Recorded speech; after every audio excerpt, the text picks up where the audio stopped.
says 17. Well, I understand that you don't have anything on there that that says 17, but she's saying that you told her, unless you would like to have a 17 in my classroom. No. So you're denying that you said this, even though there's many witnesses saying that you did. Miss Simpson. Yes, Miss Anderson. That is my name. Miss Simpson is my name. Yes, ma'am. Okay, why would I tell? I can't, unless we were talking about absences, and some people do have 17, but she don't. Okay. She don't have that. Miss Anderson, can I ask you? You're slurring your words a little bit. Are you under the influence at all? No, I am not. Oh, okay. I was just curious. I wanted to make sure before we continued our conversation. This is not the first complaint that I've heard from my daughter, and it's certainly not the first complaint that I've heard from other students whose parents I'm friends with, and then also some students who actually are my age and had you in Southwest at their age. And apparently this has been an ongoing problem with you for years and years and years. So I want to make sure that my child is safe in your classroom, and that she is not subject to any bullying or possible racist comments, such as you may not like me now, but you'll like me when I come to dinner, and things like that. So these are, I'm having an issue that my child is constantly telling me that Miss Anderson is saying, I'm going to call your mother, and yet I have yet to be contacted by you to let me know that you're having an issue with my child. Okay, Miss Simpson. Yes, Miss Simpson. Yes, that's my name. Yes, ma'am. Let me talk. Okay, number one, I do like Simone. I think she's smart. Like, she's one of the smartest kids I got. Okay. Because she not only can do the work in my class, but she says, and I have not checked, but she says she's done all the work in her other classes. Yes, ma'am. And I always tell her, good. But we can't carry on. I guess it's been this week and a little bit last week, but we were told we can't have anything new. Now today, I went ahead and said, hey, they've been working on their attendance. They've been working on their grades. And I'm tired of, my hands are tied in this, I guess majority of the kids, I would say about maybe every one of them, but maybe 5 or 6 are passing. And so I said, today, I'm going to have some fun. And so we did little games and, just things that I can do together along with the virtual meet. Yes, ma'am. And Simone will not put up her phone. Okay. And I said, Simone, please put your phone up. And she goes, it's right here. It's not the fact that it's hurting anybody. It's the fact that she's on it. And she'll pick it up in a few seconds when I'm not watching her, and she'll be on it. And sure enough, she did it. Okay. And sure enough, she said it was her dad. Okay. Now, I don't know who it was, but that's what she told me. It's my dad. I've got to answer it. She did put the phone over there. And I told her, I got to go answer it. I said, no, you're not. Okay, not in class. But what if it's emergency? It's my dad. He's got 4 kids. And I'll get in trouble and whipping if I don't. And she got up and got the phone. And she was on it. And I just said, you're not going to defy me. You're not going to go against anything I say. And Simone, you've been on this phone. And you're on it. And you're not going to be on it today. And she got up and I said, just go to the office, get your stuff together here, and go to the office and tell them you refuse to get off the phone. So you put her out of the classroom because of her phone usage, correct? Because she's insubordinate and she didn't do what I asked her to do. Okay. So let's now, go. As far as telling her that I'm going to call you, I figured that might eliminate the problem. She don't want mom to get on to her and all this sort of thing. And then I figured at the end of the day, you're probably as tired as I am. And I still have to work 3 hours more. So I just figured it's not a big issue now. As wasn't in class either. It's just that I figured she would do what I asked her to do. Well, and everything will be okay. I'll be And she honest. was enjoying herself today. I'll be honest with you, Miss Anderson. I'm not your typical parent. So if you tell my child that you're going to call me, she's going to text me and tell me my teacher's getting ready to call you. And before all of this COVID stuff hit, I am the type of parent that I will be in your classroom and sitting and waiting to find out what it is that you need to tell me, because I am that involved in making sure that, one, my child is being respectful in your classroom, and also that my child is being treated fairly. And because I only have a one-sided story based on what my child is telling me, saying that my teacher is constantly telling me that she's going to contact you, and I have yet to hear from you, and this is the first time that I've ever heard that there's been a problem in your classroom other than what she said, is what I have an issue with. And then in addition to that, I've heard video calls, I've heard video chat, I've heard from different parents, I've heard from different students about how you are disrespectful and rude and sometimes racist towards your children, to your students in your classroom. I am not that way. Well, that's not what I've heard. So I have not given you an opportunity to defend yourself, and I understand that. However, this is what I've heard. So this is me reaching out to you, giving you an opportunity to let you know that I am here. I am very well aware that my child is having an issue in your classroom, and yet I have yet to hear from you, even though you have constantly made threats to my child to contact me, and I have yet to hear from you. So my And there question have been is, times when you're correct. There's been times, like I said, maybe telling her I'm going to contact you might, solve the problem. But I will also tell you that we come home, a lot of us teachers, and we have nothing on our minds but getting these kids to graduate and pass. And 6 weeks is fixing to end just as after testing. but if that's And the so that's case, what then we do. sure. I've worked. If that's the case, Until then now. surely you would reach out to their parents if they're struggling in your classroom, and you're Okay, having but they're to not constantly struggling. threaten them to call their parents. Okay, I'm sorry, did I say Simpson? I'm sorry. Listen, from now on, from this day forward, I will make sure that if I have a problem with Simone, I will contact you that day. You know what? As an adult and a servant, a public servant, I would expect that.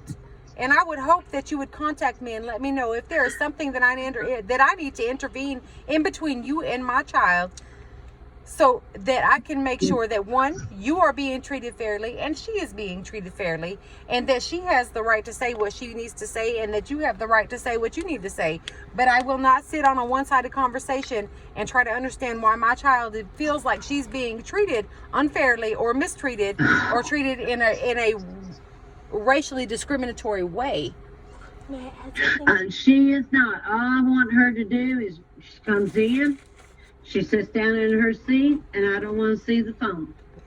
Now, there's been a couple of times when I know one very recently when we didn't have, internet or nothing. We went down. And then I told them, and they were just sitting there for at least 30 minutes. And I said, you can get on your phones right now because there's nothing you can do. Not a thing. Now, that's an exception to the rule.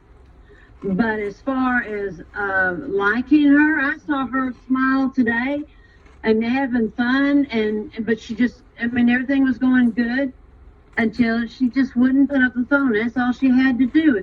Either put it in the box or put it in her backpack and just leave it alone. That's all. Okay? I'm going to give her an opportunity to speak, if that's okay with you. All right. Ms. Anderson, may I bring up the fact that today, when you said that my phone was out, after a while, yes, I was texting my mother and my father, and I can pull out the proof to prove that to both of you. But earlier today, at first, when you told me to put my phone away, I remind you, I do not have a backpack. I didn't bring my backpack today. I had my Chromebook case on the ground, and my phone was sitting face up on the table, but I was not on it. I was participating in the game that we were playing in class today. I was collaborating with my team that you put me in. I was doing everything that you told me to do. But when you first told me to put my phone away, I was not on it. It was not out. It was not on. I had no headphones in. I wasn't listening to anything. Nothing was.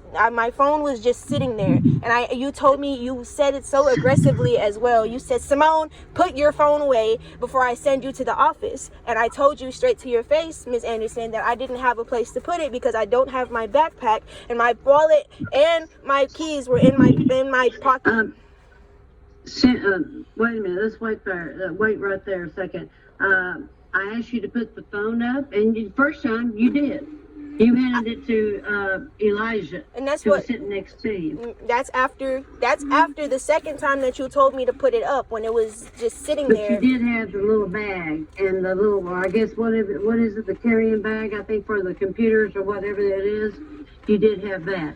The thing is this, Simone, as I told your mother, you are one of the smartest kids I know. Okay? Nobody, very few can hold a candle to get that much work done, and I don't know what you're doing in the other classes, but get that much work done and do it with a 98 in my class is pretty remarkable. And today I saw a different side of you that I've never seen before. I saw you actually smile and laugh and cutting up, and you were having a good time. Even though it was a very difficult job to do to get the virtual people in as well. But I gotta have the phones up. Personally, myself, they don't bother me as much. But when he puts out an order, and then he has a meeting with the department heads, and then they send emails out that says no one is going to be sleeping in class, and no one is going to have phones out. And I asked him, I point blank asked him, just a day ago, Wednesday. I point blank asked him, do you want the phones out? I mean, even if they're through with all their work, do you want the phones out? I don't mean being on them. I mean just having them out on the desk. Because if you say that's okay with me. And he goes, no, because that's a distraction, because eventually they'll get on the phones. And so I said, well, okay. And I just went on. Okay, and so, we've heard, all of us has heard from all the vice principals practically, because they walk in and find people sleeping. They walk in, find people having conversations on phones and that kind of thing. So, and I want to point this out to you and to your mother. I hope she's listening, or you can tell her I'm here. that I am, first of all, almost deaf. And I talk loud like this, and of course today I was even worse because, and I don't know if they were doing it during fourth period, but I know they were doing it first and second, and they are constructing something in the cafeteria, and that's the wall behind me.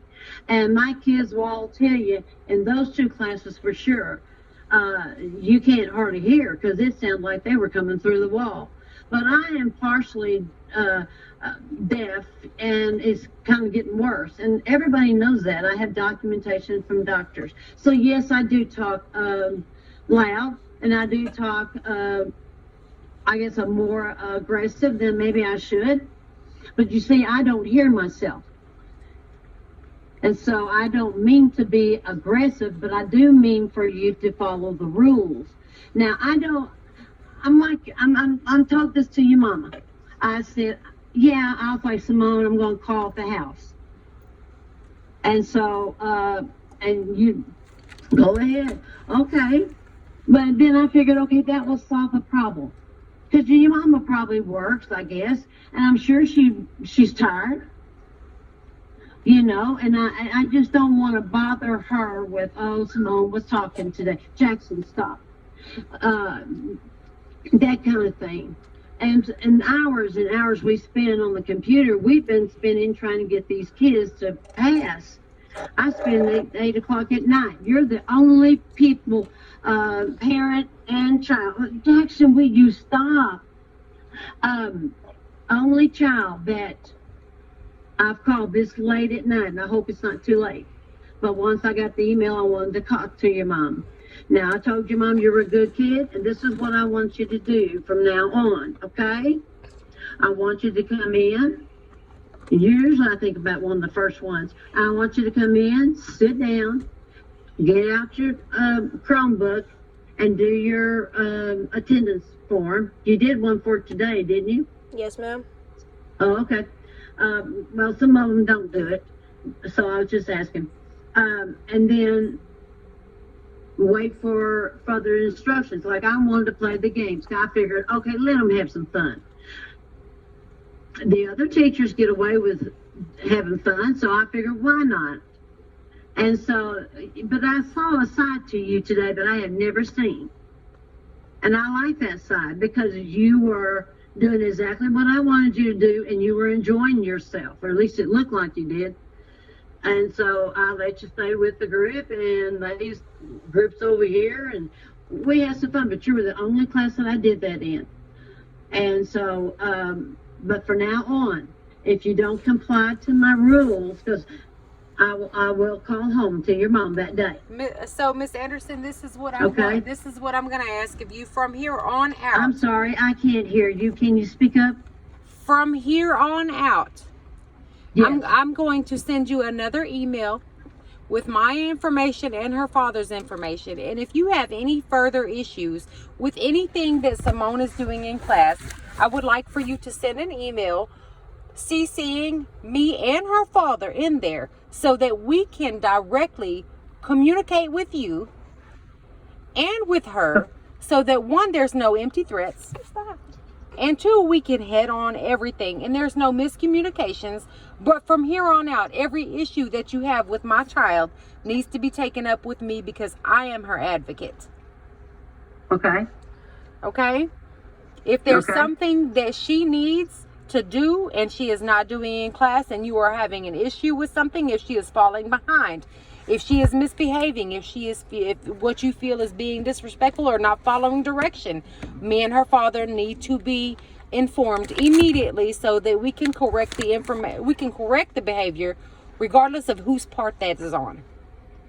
I try to, just so that you will know, because a lot of parents don't get off work until 5, you know. And so It doesn't when I matter. come These are home- my children, and ma'am, it does not matter what time you reach out to me. I will respond. Okay. I just wanted you, because some people, you know, I I'm usually not some call people. around 6 Let me or cut you 7. off. I'm not some people. I'm asking you please to inform me when you have an issue with my child instead of telling her you're going to call me and then do not. Yes, I will. I'll tell you from now on.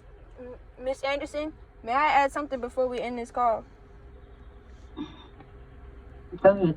A class before today, not yesterday because yesterday was B day, the day before that, so that would be Wednesday. I think I was in your class after the meet ended. We had a little bit of an altercation, and you mentioned, you said, you verbally said, and I quote, you said, you do not have a voice in this class, only I do. Oh, that's what you said. Yeah, No, that's what you said, no, I ma'am. said, but I don't. No, ma'am. You said that to me. You said I had no voice and that I could not use it in this class, and I had nothing to say to you. Simone, stop, please stop. No, you're not going to cut her I off. did not say You're- that. So I was talking. She and I asked tried you to for, explain to you. ma'am. She asked you for permission to talk, and you granted her that. And I would appreciate it if you would let her finish. I understand that the altercation might have came off a little disrespectful towards the end on my part, but I apologize, and I it was partially because I was irritated with what you said, because that's not I don't feel like that was necessary or actually even appropriate at that time. And you also said that I should respect you regardless of what you say. And I told you to your face that respect is earned and not given. And I feel like you haven't earned anything from me. So I will do your work and I will get out of your class like I normally do. And you told me that I talk too much. And you said, and then you repeated again that I had no voice in your class and only you did. Okay, can I respond to that? Yes, ma'am. Okay. First of all, the part about talking too much, you said something about the only person that tells, you were talking about the math teacher, bald-headed guy, you said. I've never met him. I've never met him, so I don't know. But you said he talks, he calls your name all the time. Yes, ma'am. I did say that. And then someone else, it's my turn. Someone else said, yeah, so does Miss Anderson. And I said, maybe it's because you're talking too much. Okay, now the part about the voice, I was trying to explain something when you interrupted me and then got off on something else. And I tried to explain to you and you just ignored me. You wouldn't give me the chance. And that wasn't what I was trying to say. I was trying to say you have a voice, but sometimes you need to not give over, but you need to respect other people. And you need to respect me. Now, if you want respect, I'll be more than happy to give you respect. Like I've told you, Simone, you're the smartest kids I got. You know what I'm saying? You really are. And so if I didn't respect that, I would have thought, well, you know, I always look forward to you being there. But you do talk too much. And I told your mother that. You are constantly arguing with me. I can't get a word in edgewise. And then you cut me down on everything. So, like your mama said, okay, I'm going to contact her. I've got another email right here. And it says I think her name and, okay. Yep. Yes, Miss Anderson. And going back to what you said about the bald-headed teacher that I did mention. You came to me talking about my grades. This was another time where you brought up the 17 that I would have had in your class, that I would have That's wrong. Ma'am, you came to me and you said that I needed to get your work done, because if not, I would have came to your class with a 17. So I told you that all of my work was done. So you replied and said that I needed to do work for other classes. I also replied to you saying that the rest of my work for every other class is also finished, which I can prove to this day. That's when you replied that's when you replied that I needed to work on my lowest grade. So I also replied and said that my bald-headed math teacher has given me a 70 and I'm trying to get it up, but I can't do anything from this standpoint. And then that's when you mentioned that I talk too much. And I said, you do too. No, I didn't say that. Somebody else said that you do too. And you know what? I laughed a little bit. I'm not going to lie. But after that, that's when you started talking about I don't have a voice in this class, and then so on and so on. That's how that whole conversation of you saying that I talk too much came up. It wasn't about me talking. It wasn't talking about in any other class. Kaden was trying to help you out. I want to tell you this. I've worked trying to get you up. You've got your work in. Okay? And I'm not going to stay here much longer and argue no point with you. Kaden is the one who, brought up the math teacher. You did too. I don't know who the man is. Never met him. Okay, so but I can see this is fine, Miss Anderson. So we're clearly not getting aware. So what I'm gonna just reiterate that if you have any further issues with my child, yes, please email me and her father in the same email so that we can contact each other and make sure that there are no miscommunications between you and her. The information that is transferred between you and her parents will be what is said between the other two, but it is unnecessary for you to go back and forth and argue with a 15-year-old child. It's unnecessary. So I'm not going to do it. She's going to do what I need her to do. I hope that you have a great night. I'm going to end this conversation, and if you have any other issues, again, I will send you an email as soon as we get off the phone with mine and her father's information, our emails and our phone numbers. And if you have any issues at all, I would appreciate that you call us and let us know what's going on. You don't have to tell her that you're calling us, and you don't have to threaten her with that. We will be there. We will respond. Whatever it is that we need to do, we will do it, and we will be united in doing so. All righty. I hope you have a great night. You and Jackson, be safe. Have a great night. He's my dog. Good night. Good night.